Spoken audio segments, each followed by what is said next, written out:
یہ آنے والی نسلوں کے لیے بندوبست ہے. جس طرح منی لانڈرنگ والے کر رہے تھے, اب انہیں کے پاس اقتدار اور اختیار آ گیا, اب وہ اس کو اس طرح سے استعمال کریں گے. بہت شکریہ بابر اعوان صاحب, آپ نے بہت تفصیل سے جو قانونات تھے ان کی وضاحت کی.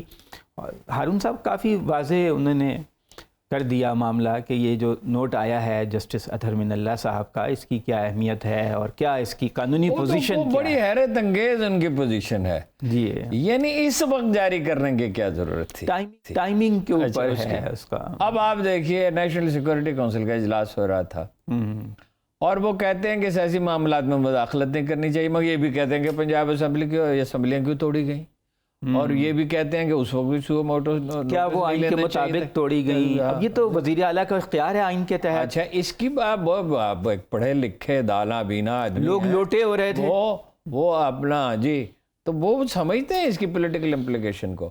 اچھا, باقی یہ میں آپ سے عرض کرتا رہا ہوں کہ اسٹیبلشمنٹ ایک خاص حد سے آگے نہیں جائے گی. آج نیشنل سیکورٹی کونسل کا جو اعلامیہ جاری کیا, خبریں اخبارات میں جو بھی چھپے, جی اصل چیز وہ اعلامیہ ہے جو جاری کیا گیا ہے, جو ظاہر ہے اپنا لیڈرشپ کی پولیٹیکل سوچ بچار کے بعد اور ISPR کے ذریعے غالباً جاری ہوا ہوگا.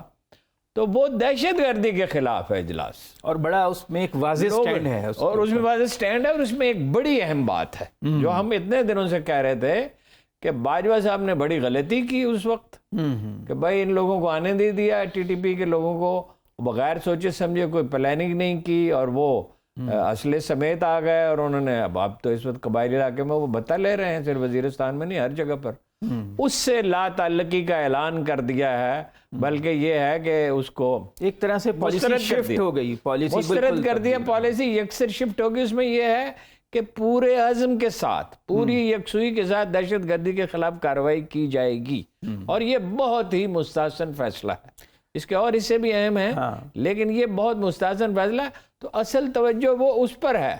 الیکشن کے لیے PTM کی کوئی زیادہ مدد اسٹیبلشمنٹ کو مدد کرتی مجھے تو نظر آتی نہیں ہے. صورتحال میں تبدیلی آ رہی ہے. ایک وقفہ لیتے ہیں ناظرین, اس کے بعد جاری رکھیں گے. جی ہارون صاحب یہ مطالبہ کر رہے ہیں کہ چیف جسٹس صاحب مستعفی ہو جائیں. مریم نواز نے بھی کیا, حکومت کی وزیر اطلاعات ہیں مریم اورنگزیب, انہوں نے بھی کیا, کہا کہ سپریم کورٹ میں بغاوت کا تاثر ہے. وہ اس کے لیے ایک اردو میں محاورہ ہے, کھسیانی بلی کھمبا نوچے. فیصلہ ہو چکا اور نافذ بھی ہو چکا. 11 اکتوبر تک جسٹس صاحب کو, کیا نام ہے ان کا, جسٹس صاحب کو اطلاع دینی ہے وزارت خزانہ نے کہ امپلیمنٹ ہو رہا ہے. اکتوبر نہیں, سوری 11 اپریل کو, 14 مئی کو تو. اور اگر وہ نہیں ہوگا تو توہین عدالت کی کارروائی شروع ہو جائے گی, اور وزیر اعظم اس کی زد میں ہوں گے. شاید اسی لیے اٹیک کر رہے ہیں, تاکہ اسی لیے اٹیک کر رہے ہیں نا کہ توہین عدالت نہ کر کیوں ہو. ایک جج جو ہمیشہ نیک نام رہا بطور ہائی کورٹ کے جج کے, بطور ہائی کورٹ کے چیف, لاہور ہائی کورٹ کے چیف جسٹس کے, بطور سپریم کورٹ کے چیف جسٹس کے, وہ کس لیے مستعفی ہو جائے؟ کوئی بھی کسی سے مطالبہ کر سکتا ہے. اور ایک فیصلہ تو ان کا عمران خان کے خلاف گیا, وہ جو جس سے بڑی تبدیلی آئی, ان لوگوں کو اقتدار ملا, تو انہی جج صاحب نے کیا تھا. اب مریم کا کہنا ہے کہ انہوں نے عمران خان کی حمایت میں آئین کی خلاف ورزی کی, چیف جسٹس صاحب نے. یہ مریم نواز کا کہنا ہے. یہ تو ایک فریق کی رائے کی کیا حیثیت ہوتی ہے, وہ فریق بھی متاثرہ فریق, حالانکہ ان کی پارٹی کو اقتدار ملا ان کی وجہ سے, فیصلے کی وجہ سے. تو اس کی کوئی اہمیت نہیں ہے. یہ ریٹارک ہے کہ ہمارے ملک میں ہر چیز متنازع, سپریم کورٹ کو بھی متنازع, پارلیمان میں بھی. اور اگر آپ سپریم کورٹ کو منہدم کر دیں گے اور ایسے نیک نام چیف جسٹس صاحب کے خلاف کارروائی کریں گے, تو باقی کیا رہے گا؟ باقی آئین کی واضح تحریر کے 90 روز میں الیکشن ہو, اس کی کوئی اہمیت, اس کی اہمیت نہیں. چیف جسٹس کے فیصلے کی اہمیت. آپ دیکھ لیں یہ کس طرح کے لطیفے ہو رہے ہیں. یہ ایک عجیب اس کا مزاحیہ پہلو ہے. مجسٹریٹ صاحب اتوار کو اپنے دفتر میں بیٹھے ہیں اپنے عملے سمیت. اتوار کو کیا کر رہے ہیں؟ 19 مارچ کیا کر رہے تھے اتوار کو؟ کہہ رہے ہیں ٹی وی پہ دیکھا ہے عمران خان نے, اور دفتر میں بیٹھے تھے تو بیٹھے ٹی وی دیکھ رہے تھے. اگر اتوار کے دن اگر مجسٹریٹ جا سکتا, بولتا میں نے تو نہیں دیکھا کسی مجسٹریٹ کو اتوار کے دن, لیکن تو کوئی ہنگامی صورتحال میں جا سکتا ہے. اس وقت بیٹھا وہ ٹی وی تھوڑی دیکھ رہا ہوتا ہے. ہاں، اور اس کا سٹاف تو نہیں موجود ہوتا. وہ سٹاف اس لیے کہ اس سے گواہی دلوائی جا سکے. اور اس قانون کے تحت عمران خان کے خلاف مقدمہ درج کیا ہے جسے لاہور ہائی کورٹ کل عدم قرار دے چکی ہے, جس قانون کا وجود ہی نہیں ہے. ان کو پریشر میں لانا چاہتے ہیں بہت زیادہ. اب پریشر میں تو لانا چاہیے, خود بھی پینک میں ہے نا. جو قانون کل عدم ہو چکا ہے اس کے تحت مقدمہ کیسے ہو سکتا ہے؟ ایک پیشی سے دوسری پیشی سے تیسری پیشی, کبھی ادھر جائیں کبھی ساری کوشش تو یہ ہے الیکشن ملتوی ہو جائیں اور کسی نہ کسی طرح کچھ وقت مل جائے اور اس میں ممکن ہے کوئی معجزہ ہو جائے. معجزے تو نہیں ہوتے بھائی اس طرح کی صورتحال میں. آئے دن اس کی مقبولیت میں اضافہ ہو رہا. اب تو سندھ میں بھی مشکل ہے پیپلز پارٹی کا جیتنا, یعنی اتنا آسان نہیں رہا جتنا پہلے تھا. اگر عمران خان کو کمپین کرنے دی گئی جس سے اسے روکنے کی کوشش کی جائے گی, لیکن میں پھر کہتا ہوں وہ تو پیشیاں بھگتتے رہیں گے, کمپین کیا کریں گے؟ نہیں, پیشیاں بھی بھگتتے رہیں گے, وہ بڑی انرجی اس میں, اور ان کے دوسرے لوگ بھی کریں گے. تو سندھ میں آسان نہیں رہا. اور جب صورتحال ایسی ہو جاتی ہے, یہ پریکٹیکل لوگ ہیں, جو فوج کے لوگ ہیں, اسٹیبلشمنٹ کے لوگ ہیں, تو یہ فائنلی وہی بات کریں گے. مشاہد حسین سید جیسے آدمی کا بات کرنا خالیہ ذلت نہیں ہو سکتا, یہ بات یاد رکھیے. وہ تو یہی کہہ رہے ہیں, وہ بہت سوچ سمجھ کے عمل کریں. کہ وہ نون لیگ کے سینیٹر ہیں. ہاں, مفتاح صاحب نون لیگ کے لیڈر ہیں. شاہد خان عباسی نون لیگ کے لیڈر ہیں. بھائی آپ کے اپنے لیڈر تو آپ سے متفق نہیں ہے اس پہ. اچھا اب دیکھیے جو حربے استعمال کیے جا رہے ہیں, علی امین گنڈا پور کو 52% تو ووٹ ہیں ان کے اپنا پی ٹی آئی کے. اور علی امین گنڈا پور کا پہلی بات تو یہ ہے کہ ان کی تو ضمانت ہو چکی تھی, تو ضمانت کے بعد گرفتاری کیسے ہوئی؟ ڈی پی او نے کہا کچھ بھی ہو میں گرفتار کروں گا. ٹھیک ہے, اس کا مطلب یہ ہے کہ اوپر سے دباؤ ہے بالکل. یعنی مولانا فضل الرحمان کو چیلنج, مولانا فضل الرحمان کو وہ کہہ چکے ہیں کہ میں مستعفی ہوں. آپ کو پتا انہوں نے ایک بیان دیا تھا, میں مستعفی ہونے کے لیے تیار ہوں. پاپولیرٹی پی ٹی آئی کی ہے. گنڈا پور کی اتنی ذاتی پاپولیرٹی اتنی نہیں, سوائے اس کے کہ وہ تاثر اس کا یہ ہے کہ بولڈ آدمی. اچھا اب اس کو جناب مولانا فضل الرحمان اگر کوئی صورت نکلے کہ وہ اس کو ڈسکوالیفائی کیا جا سکے جو کوئی نظر نہیں آتا. اب مولانا فضل الرحمان پہ تو سنگین الزامات ہیں, اس میں تو کوئی سنگین الزام نہیں ہے.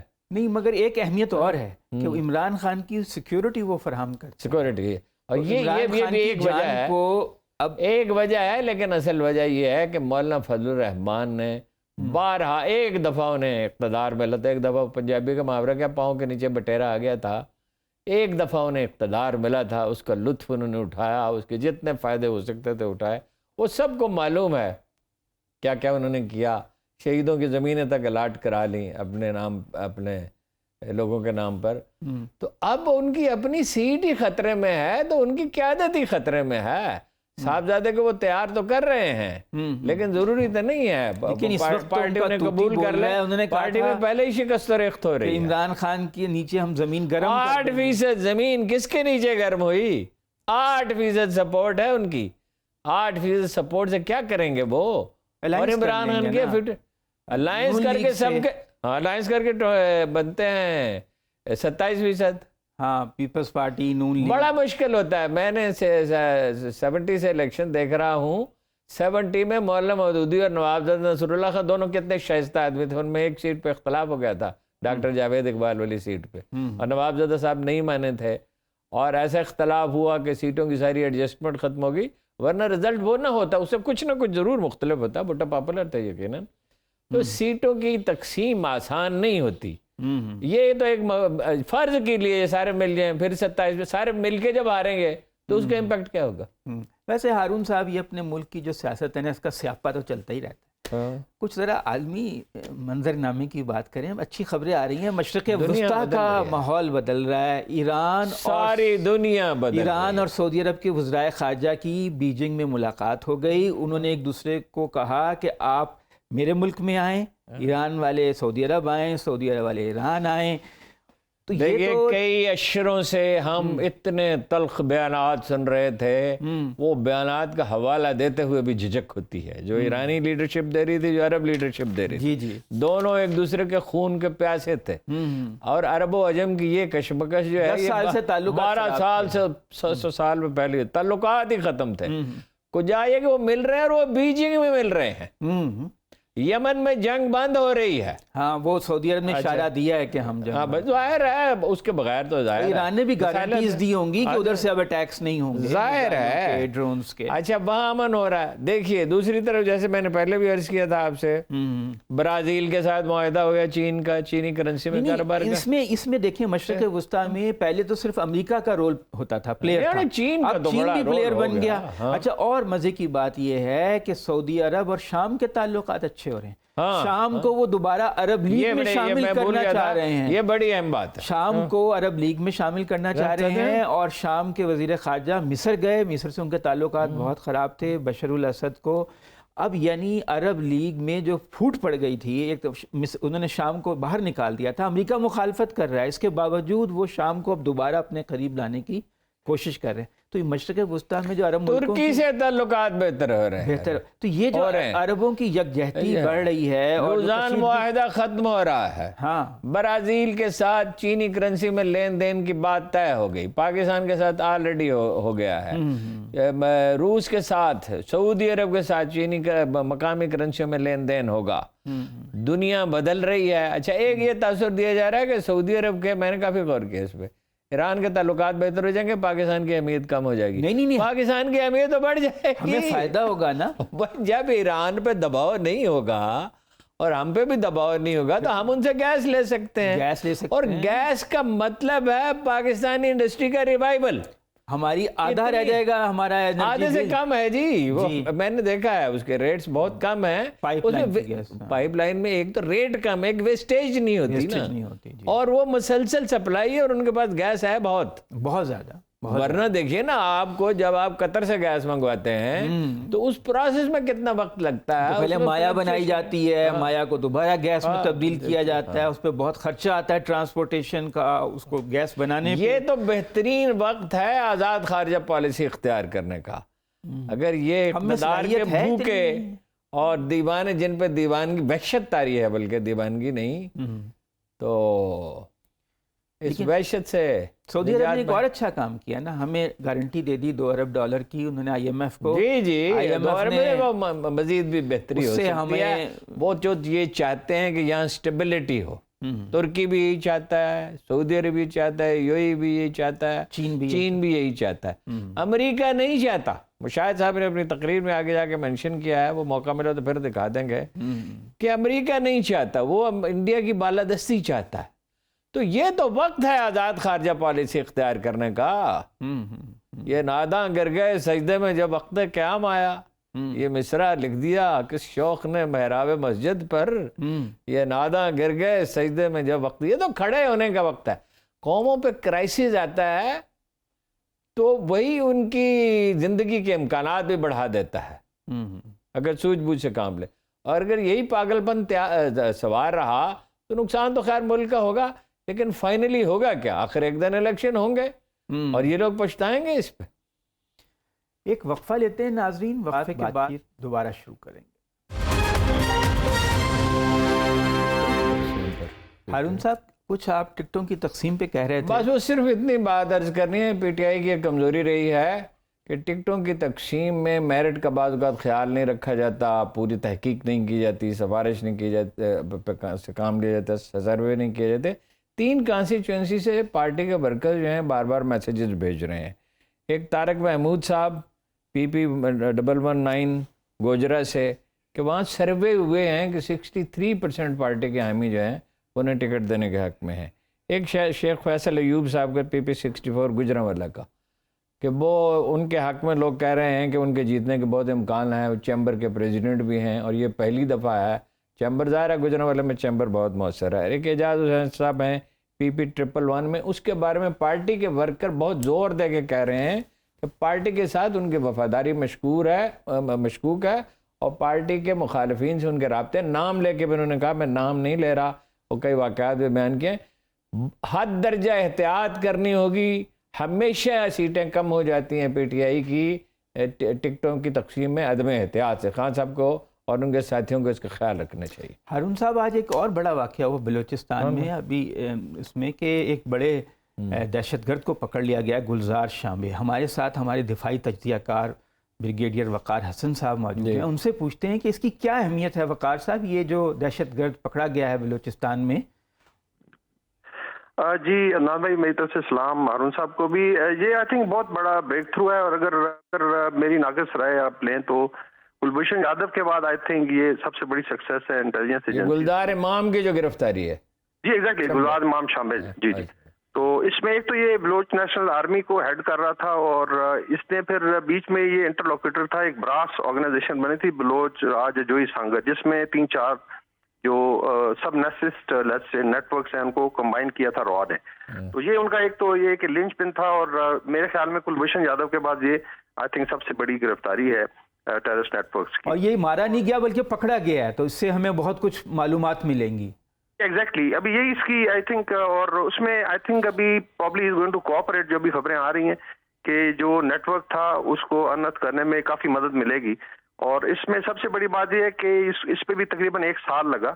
جو ایفرٹ تھی اس میں جیو فینسنگ کی گئی، اسی طریقے سے اس میں ڈرونز کا استعمال ہے، اس کے اندر آپ کہہ لیں کہ کچھ لوگ پینیٹریٹ کیے گئے سسٹم کے اندر جو ساتھ پھرتے رہے بڑی مشکل سے، بیکاز یہ بڑا آئی وڈ سے ڈسکریٹلی کرتا تھا. اور یہ آپ کہہ لیں کہ اچھا بیچ میں یہ افغان ویزے پہ انڈیا بھی گیا ہے. یہ تقریباً 2017-18 میں اس کا انڈیا کے وزٹس بھی ہیں، اور اس طریقے سے موو کرتا تھا. تو I think this is a big success, اور انٹیلیجنس ایجنسیز مبارکباد کی مستحق ہیں کہ انہوں نے اس کو پکڑا ہے. تو کیا ہماری حکمت عملی جو ہے اس قسم کے دہشت گردوں کو پکڑنے میں، جو اب تک ہم جس حکمت عملی سے کام لے رہے ہیں، آپ کے خیال میں وہ درست ہے؟ جی ابھی حکمت عملی کی 2-3 سٹریمز ہیں. ایک تو آپ کہہ لیں کہ ملٹری سٹریم ہے انٹیلیجنس کی، جس میں آپ let's say intelligence base operation کرتے ہیں اور نیٹ ورکس کو پکڑتے ہیں. لیکن اس کے ساتھ ساتھ ایک پولیٹیکل سٹریم ہے جس کے اندر آپ نے انگیج کرنا ہے، اور اس پہ آئی تھنک ایفرٹ ہو رہی ہے. پہلے جو ہے گورنمنٹ آف بلوچستان بھی انوالوڈ ہے، اور فیڈرل گورنمنٹ بھی، جس میں جو بلوچ ناراض ہمارے ہیں لیٹس سے لوگ ملیٹنٹس ہیں ان کو انگیج کیا جا رہا ہے. اور تیسری ڈیولپمنٹ کی ہے جو سب سے زیادہ ضروری ہے کہ جب آپ سوشل اکنامک ڈیولپمنٹ کریں گے، جب بلوچ اسٹوڈنٹس اور یوتھ جو ہے اسی لیول پہ آئے گا جیسا پنجاب یا سندھ یا کے پی کے لوگ ہیں، تو یہ چیزیں آہستہ آہستہ جو ہے اس میں سبسائڈ کر جائیں گی. ابھی گوادر انسٹیٹیوٹ آف ٹیکنالوجی بنا، اس طرح بہت سارے کیڈٹ کالجز بنائے گئے ہیں، میڈیکل کالجز بن رہے ہیں. تو اس میں مین اسٹریمنگ جتنی جلدی ہو جائے، اور CPEC I think CPEC کی کامیابی بھی اس میں کافی مددگار ہوگی کہ جیسے جیسے یہ ڈیولپمنٹ ہوتی ہے تو ملیٹنسی کم ہوگی. لیکن اس طرح آئی تھنک بہت ساری مزید انفارمیشن آئے گی، اور ان نیٹ ورکس کو تباہ کرنے میں کافی آسانی ہوگی. بہت شکریہ وقار صاحب آپ کے ٹائم کا. ناظرین، ایک بڑی کامیابی ہماری سیکیورٹی ایجنسیز کی کہ ایک دہشت گرد کو زندہ گرفتار کر لیا. یقیناً اس سے ان کے نیٹ ورک کو توڑنے میں مدد ملے گی، اور امید ہے بلوچستان کے حالات جو ہیں وہ بتدریج اچھے ہوں گے، اور وہاں کے لوگوں کو روزگار ملے گا، سوشل اکنامک ڈیولپمنٹ ہوگی. اس پہ بھی ساتھ ساتھ کام چل رہا ہے. آج کے پروگرام کا وقت ختم ہوا. کل 8:03 پہ اپنے شو سیاست اور ریاست کے ساتھ دوبارہ حاضر ہوں گے. خدا حافظ.